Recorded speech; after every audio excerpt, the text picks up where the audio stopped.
یہ عبدالرحیم گرین بڑے مشہور اسکالر ہیں، آپ ان کا وہ واقعہ سنیں کہ مسلمان کیسے ہوئے ہیں. کہتے ہیں میں شراب کے نشے میں تھا اور مجھے حدیث سنائی گئی تھی کہ کس طریقے سے اللہ کے نبی نے محبت کی ہے اور اللہ تم سے محبت کرتا ہے. کہتے ہیں میں شراب کے نشے میں دھت تھا اور مجھے وہ حدیث پھر بھی یاد تھی کہ ہمارے کسی دائی نے ان کو نا بتایا کہ اسلام کی طرف ہم اپنے سگے بیٹے کو بھی شراب میں دیکھ لینا تو تلوار گولی نکال لیں گے، دوزخی کا ٹیگ لگا ہوا ہوگا، محلے پورے کو پتہ ہوتا شرابی کون ہے، دور ہٹو دور ہٹو. سوچیں وہ بندہ کیسے اللہ تعالیٰ نے اس کو ہدایت دی، جب وہ فل نشے کی حالت میں تھا کہ بندہ اس وقت مجھے جج کرنے کی بجائے مجھ سے محبت کر رہا تھا، حالانکہ میں اس وقت سب سے گندا تھا. اس سے گندا ہو سکتا ہے کوئی انسان کے شراب کے نشے میں دھت بیٹھا ہوا ہو اور اس کے دوران بھی اس بندے کو بتا رہا ہے کہ ابھی بھی تجھے نہیں چھوڑے گا اللہ تجھے پھر بھی جفی ڈالنے کے لیے ویٹ کر رہا ہے کہ تو ایک دفعہ آ تو صحیح. یہ اتنا بڑا واقعہ ہے نا. یہ بڑے مشہور اسکالر ہیں عبدالرحیم گرین، کنورٹ ہیں، پہلے وہ مسلمان نہیں تھے پھر وہ مسلمان ہوئے. تو ہم نے مسلمانوں کو نہیں چھوڑا ہوا، وہ غیر مسلموں کو پکڑ کے لے آئے اللہ کی طرف، وہ بھی شراب کے گٹر میں سے. اور یہ دیکھیں ہم نے کیسے اعلان کر دیا، اعلان برات. حضرت کہتے ہیں آپ اللہ سے نہیں بچ سکتے، آپ کے پیچھے بزرگوں کی نیکی اور دعائیں لگی ہوئی ہیں، اور اللہ سے بچ کے جانا بھی کدھر. تو یہی ہے کہ راستے کھلے ہوئے ہیں، جب تک توبہ کا دروازہ کھلا ہے کسی کو گناہ گار تک مت کہو. اور ہم لوگ بڑی جلدی اگلے کو اللہ کی رحمت سے محروم کر دیتے ہیں. یہی ہے نا، بس یہی سائیکالوجی ہے.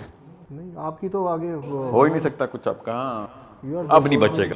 اب نہیں بچے گا. اچھا وسیم جی سر، وسیم بھائی کا ایک کوشچن تھا، وہ آزادی سے ریلیٹڈ آپ ایک کوشچن نہیں آپ کے ذہن میں بھی جو ایک میں بیسیکلی نا جو انہوں نے بولا کہ جو یہ انسان اتنا مٹیریلسٹک ہو گیا ہے اور پیسہ یہ بتا دیں کتنا پیسہ کمانا چاہیے، پیسہ کتنا کمائے، پیسہ ہے کیا، اچھا کتنا ضروری ہے. لیکن جس بندے کو یہ پتا ہے کہ اس کو کتنے ڈالر چاہیے تو اس کو تو اپنا ہی نہیں پتا، اس کو اپنی سائنس ہی نہیں سمجھ آئی، اس کو دنیا کا ایکو سسٹم ہی نہیں سمجھ آیا. اس نے کوئی ڈالر ویلیو لگا لی ہے کہ اتنے ڈالر ہوں گے تو کافی ہیں. آپ کی اپنی لائف جو ہے نا وہ آپ کو خود بتاتی ہے کہ آپ کی ریکوائرمنٹ یوٹیلیٹی کتنی ہے، کہ بجلی کا بل کتنا آنا ہے، میڈیکل ایکسپنسز کیا ہیں، فیسیں کیا ہیں، یہ کیا ہیں. یہ بیسک یوٹیلیٹی ہے. وہ یوٹیلیٹی آپ ایکسٹریپولیٹ کرتے ہیں بغیر کسی اپنے آپ کو اللہ ثابت کیے ہوئے. اور جو اپنے آپ کو اللہ ثابت کرتا ہے نا وہ 50 سال کی پلاننگ کرتا ہے. اس کو پتہ ہوتا ہے سمہاؤ کہ 50 سال زندہ ہے، کیونکہ یہ تو صرف اللہ کو ہی پتہ ہے کہ کون کتنے سال زندہ ہے، ہمیں لیکن پتہ چل جاتا ہے.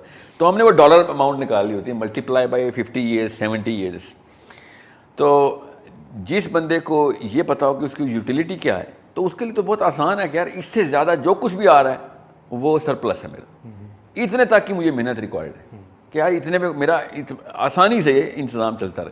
دوسری بات یہ تو وہ ہیں جن کے کوئی مقاصد نہیں ہے، تو وہ تو مسلمانوں کی اس شعور اسلام کے شعور تک ہی نہیں پہنچا ہوا. فار ایگزامپل مجھے اگر کوئی کہنا کہ ساحل صاحب آپ کو کتنے پیسے چاہیے تو میرے پاس ایکسپینس شیٹ فیزیبلٹی پروگرامس کی پڑی بھی ہے، ساری فیزیبلٹی تمام پروگرامس کی کہ جو اس وقت انسٹالیشن فیز کے اندر ہیں. تو مجھے میں لٹرلی میں آپ کو کچھ 250-300 کروڑ روپے مانگوں گا آپ سے، چاہیے مجھے اتنے، کیونکہ بھائی اس وقت چاہیے، مجھے زیادہ بھی چاہیے ہو سکتے ہیں بعد میں، کہ کہاں پہ کون سا اسپتال بنانا ہے، کہاں آپ مقصد بتائے گا کہ کتنے پیسے چاہیے، پیسہ تھوڑی بتائے گا کون سا مقصد بناؤں. یہ تو ہو ہی نہیں سکتا کہ پیسہ آپ کو اللہ والے مقصد بنائے کہ میرے پاس اب 50-500 کروڑ آ گیا، اب بتاؤ کدھر کدھر مسجدیں بنانی ہیں. کبھی آج تک ایسا ہوا ہے؟ کبھی بھی نہیں ایسا، نہ ہی ایسا ہوگا. سو اس کی ہماری بیسک سائیکالوجی کے خلاف ہے. جو پیسے کی طرف جا رہے ہوتے ہیں ان کی ذرا فیسینیشن کرو دیکھیں ذرا. اللہ تعالیٰ نے کیوں قارون کے اوپر آیتیں نکال دی ہیں؟ سوچیں اللہ نہ بتاتے اس کا کتنا خزانہ تھا تو کیا فرق پڑتا تھا، گناہ تو کوئی اور تھے اس کے. میں آپ کو آسان کر کے بتاتا ہوں، اس کے بعد کسی چیز کی کسر نہیں رہے گی. میرا 2.5 گھنٹے کی ایک سیشن ہے اس کے اوپر، آپ کو میں 2 منٹ میں بتاتا ہوں کہ نبی علیہ السلام سے زیادہ کوئی خیر خواہ نہیں ہو سکتا امت کا. میری امی بھی نہیں ہو سکتی، آپ کی امی بھی نہیں ہو سکتی، آپ کے ابو بھی نہیں ہو سکتے، میرے ابو بھی نہیں ہو سکتے. نبی علیہ السلام کی ڈائریکٹ حدیث سنا رہا ہوں کہ میں تمہارے نفس سے بھی بڑا خیر خواہ ہوں. ٹھیک ہے، تمام امتیوں کو پتہ ہے اس بات کا. آپ کی امی آپ کے لیے اور میری امی میرے لیے، ڈاکٹر صاحب آپ کی امی آپ کے لیے، سب سے پہلے آپ سب کی دعائیں وہ ہیں. آپ کی امیوں کی اور میری امی کی دعا سب کی سیم، میری بھی اپنے بچوں کے لیے سیم ہے. Top 2 prayers are the same. سب سے پہلی دعا کیا ہوتی ہے؟ یا اللہ اس کو صحت دیں، یا اللہ اس کو رزق دیں. ٹھیک ہے، اور تیسری یا اللہ اس کو 500 سال کی عمر دیں. یہی ہے کہ اتنا پیسہ جو اس کو مل گیا ہے تو اس کے بعد ٹائم بھی تو گزارے اس پیسے کے ساتھ. یہ ٹاپ 3 ٹاپ 5 دعائیں ایسی ہیں. ٹھیک ہے، چلیں کوئی پلاسٹک کا کوئی یہ نہ سمجھے مجھے کہ میں نے کوئی بہت جج کر دیا، پلاسٹک ججمنٹ دے رہا ہوں. لوگ ایمان کی بھی دعا کرتے ہیں، بالکل کرتے ہیں اپنے بچوں کے لیے، جو بھی سب کے لیے. مگر یہ ٹاپ 2-3 پریئرز کے اندر اتنا ہمیں پتہ ہے کہ کیا کیا مانگنا ہے، اور ہمیں یہ بھی پتہ ہے کہ ہمیں جو کچھ اصل میں چاہیے تھا وہ اللہ کے نبی علیہ السلام مانگ چکے ہیں ہمارے لیے۔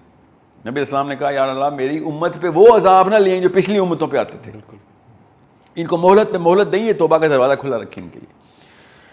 آپ مجھے کہیں سے ثابت کر کے بتائیں، میں تو ثابت کر چکا ہوں کہ اس کے خلاف کیا ہے، مگر آپ ڈھونڈیں ذرا کہ جو امت کا سب سے بڑا خیر خواہ تھا، اللہم صلی علی محمد، اللہم صلی علی محمد، جو سب سے بڑا خیر خواہ محمد مصطفیٰ صلی اللہ علیہ وسلم، صلی اللہ علیہ وآلہ وسلم، ساری کی ساری امت کے سب سے بڑے خیر خواہ نے ایک دفعہ بھی امت کے لیے رزق کی دعا کیوں نہیں کی؟ ایک ایسے کرتے نا تو ہم سب کی 3 وقت کی روٹی اور بڑے بڑے گھر ہمیں ترکے میں ملنے تھے، پتہ ہی نہیں ہوتا کہاں سے آتے ہیں۔ لوگوں نے کہا تھا مسلمانوں کو تو آسمان سے آتی ہے، بنی اسرائیل کو آئی تھی نا من و سلوہ، ٹھیک ہے، کیسے اللہ نے چھینی پھر کہ تم تو اس قابل ہی نہیں ہو، تمہارے اندر کی کیمسٹری نہیں ہے کہ تم اس طرح کا ڈیوائن رزق سسٹین بھی کر سکو، تمہاری کیمسٹری کے خلاف ہے، خود ہی بور ہو گئے تھے وہ۔ جب فل ٹائم رزق ملتا ہے انسان خود ہی بور ہو کے کچھ اور کام بتاؤ بھائی، یہ تو نہیں ہوتا ہم سے۔ سو نبی علیہ السلام نے اگر ہمارے رزق کی دعا نہیں کی، اس کا مطلب ہے کہ مقصد کچھ ہو رہا ہے، ورنہ وہ ہمارے پیسوں کی دعا کر جاتے، کوئی روک ٹوک نہیں ہے۔ اب اس کی الٹی دعا بتاتا ہوں کہ نبی علیہ السلام نے اپنی اولاد کے لیے کیا دعا کی، شکر کریں کہ آپ لوگوں کے لیے دعا نہیں کی، ٹھیک ہے، کہ یا اللہ میری اولاد کا اتنا رزق رکھیں کہ بس روح اور جسم کا تعلق رہے، اس سے زیادہ نہ دے دیں، بس زندہ رہ لیں، بس کہ کس طریقے سانس چل رہی ہے میرے بچوں کی، تاکہ کوئی یہ نہ کہہ سکے کہ ہاں فاطمہ اور علی کے پاس تو پیسے بہت تھے نا، اللہ اللہ کرنا بڑا آسان ہوتا ہے جب آپ کے پیسے لگے ہوتے ہیں۔ سوچیں ذرا، آپ اپنے بچے کے لیے ایک دفعہ وہ دعا مانگ کے دکھائیں جو نبی اسلام نے اپنے بچوں کے لیے مانگی ہے کہ یا اللہ میرے بچوں کو بس اتنے پیسے دیں کہ روح اور جسم کا تعلق مینٹین رہے، اور کچھ نہ دیں۔ آپ کبھی سوچ سکتے ہیں میں آپ کے بچے کے لیے دعا کروں، آپ نے مجھے گالیاں دینی ہے کہ تو ہوتا کون ہے اس طرح کی بد دعائیں دینے والا؟ اس کو دعا نہیں بد دعائی سمجھتے ہیں آپ اپنے بچوں کے لیے، اس کی الٹی دعا کریں۔ نبی علیہ السلام ہمارے لیے یہ دعا کیوں نہیں کر کے گئی پھر اگر اتنی تھی؟ ایک عالم نے مجھے کہا یار وہ مفلسی جو ہے نا وہ اس کے خلاف دعا کی وہ ہے ریکمنڈیشن، مفلسی کے خلاف دعا کیا کرو فتنہ ہے۔ ایسے تو بالکل ہے، کون کہہ رہا ہے کہ پیسے کم ہونے کی دعائیں کریں؟ میں آپ کو یہ بتا رہا ہوں کہ پیسوں کی دعا کیوں نہیں کی نبی علیہ السلام نے میرے لیے یا امت کے لیے؟ سب سے بڑا خیر خواہ اتنے یونیورسل کانسیپٹ کو اوور لک کر گیا۔ ہو سکتا ہے کہ نبی اسلام پیسوں والے کانسیپٹ کو اوور لک کر دیں؟ ہوا ہی نہیں کبھی۔ ہر انسان کو پتا یار کہ کاش بہانہ کیا رکھا ہم نے، یار اگر یہ پیسوں والا ہے نا، روزی روٹی کا مسئلہ نہ ہوتا پھر دیکھتے میں کیا جہاد کرتا، پھر میں 100,000 مسجدیں بناتا، مدرسے بناتا۔ میرے پاس ٹائم نہیں، پیسے بنا رہا ہوں۔ ہر انسان نے اپنا اپنا بہانہ رکھا ہوا ہے۔ کیا 24 گھنٹے میں سے 18 گھنٹے تو یار پیسوں میں لگ جاتے ہیں، میں اللہ کہاں سے کروں، بس 5 نمازیں پڑھ لوں، بڑی بات ہے۔ اللہ کی تقسیم امیر اور غریب نہیں ہے، قریب اور دور کی ہے۔ بالکل بالکل بالکل صحیح کہا آپ نے کہ یہ اگر ہوتی تو نبی اسلام سب سے پہلی یہ دعا کرتا ہے کہ یا اللہ میری امت جو ہے وہ 8-8 10-10 گھنٹے بکریاں چلا رہی ہے، تجارت کر رہی ہے، 3-3 4-4 مہینے میں عثمان غنی غائب رہتا ہے، مجھے وہ چاہیے، مجھے اس کے پیسے کر دے بس اس طریقے سے، میرے بچوں کو اور تمام امت کو پیسے دے دے تاکہ یہ تیری طرف دوڑیں۔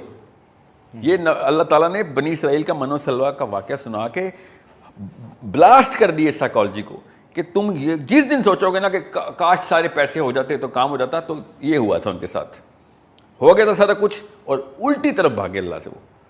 سو دس از وائی میں ذرا ایموشنل ہوں اس کانسیپٹ پہ کہ ہر بندہ، ساحل ادیم صاحب آپ پیسوں کے خلاف بات کر رہے ہیں، اسلام میں درویشی ڈال رہے ہیں، کاش میں ڈالتا درویشی، میں تو درویشی بہت آگے کا لیول ہوتا ہے، میں بیسک انسان کے لیول تک آنے کی بات کر رہا ہوں۔ درویش تو آسمان کا ستارہ ہوتا ہے، درویش کو چھوڑیں ابھی آپ، اور بیسک انسان میں تو آئیں۔ کس نے کہا ہے پیسے نہ بنائیں؟ آپ دیکھیں کیوں بنانا چاہ رہے ہیں آپ پیسے۔